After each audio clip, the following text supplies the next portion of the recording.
Hey guys, it's Eddie. Alongside me is Josh Eastern from the Indiana Daily Student and former IU sports media alum Nicole Cressine back after checking out her first Indiana soccer game for the year. And we're here after the 1-0 defeat coming from the Indiana Hoosiers taking down Notre Dame in what was a huge matchup here in Bloomington, Indiana. Now, Josh, hit me here with what happened in this game. It was a fun game. I mean, going in, we knew it was going to be a high-octane game, two really good teams. It really turned out to be that. Coach Todd Yeagley talked in his post-game press conference. It was basically a heavyweight fight. Early on, it was Notre Dame. Then kind of that next 30 minutes of the first half was more Indiana. Then Notre Dame maybe a little bit at the end of the first half. Then in the second half, it was a lot of Notre Dame. Indiana got their goal against the run of play. Luckily, Austin Poncho was able to tap it in at the back post. Beautiful cross in from Spencer Glass. And Indiana was just able to lock down after that. They've been locking down on defense all year. 7 clean sheets. They did it again. Now, Nicole, this is your first game of the year. What are your general impressions of this team and the environment? Well, obviously, Josh talked about the energy on the field, but I want to talk about the energy off the field. It was absolutely electric here at Bill Armstrong tonight, and in the postgame, you had an interview with Andrew Gutman, and he said that when the Army is playing well, they feed off of it, and you could really feel it. So I think that, you can attribute a little bit of the Hoosiers' success tonight to what was going on off the pitch.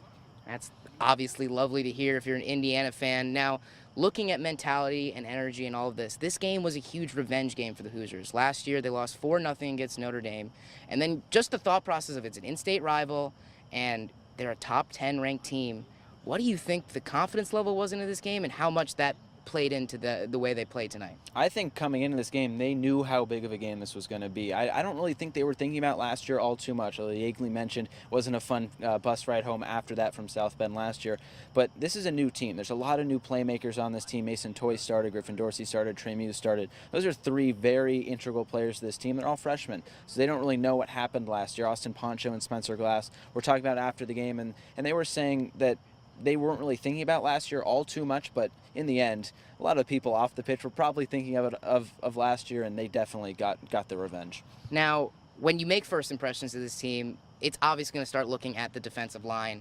What were your general impressions from this defense that had their 7th shutout of the season tonight? Yeah, absolutely. It was clear that they were ready for this Notre Dame game. They were pumped, and you could really see that defensively. And I want to talk about Grant Lillard. I mean, we were sitting up in the stands, and we were just like, okay, there's another header from Lillard, and there's another one. And that might have been because he was considerably taller than a lot of the other guys that were out on the pitch tonight, but he was just explosive, and you really see his senior leadership come through every single game. I mean, even though this is the first one I've seen, you can just feel him out there, even if he's not necessarily the biggest playmaker during the game. And you know that I want to talk about Rashad Hyacinth, that spark plug. We normally see him come in a little later in the game. He came in with, I think it was like 30 minutes left.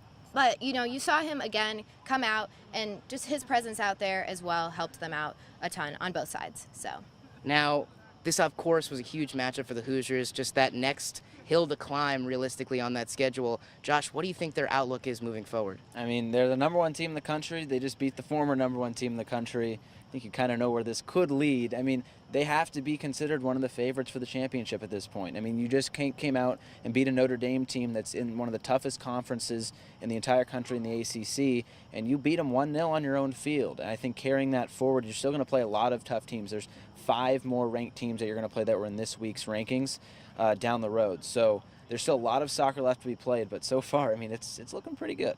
And Nicole, you as well, what do you think the general outlook is for this team moving forward?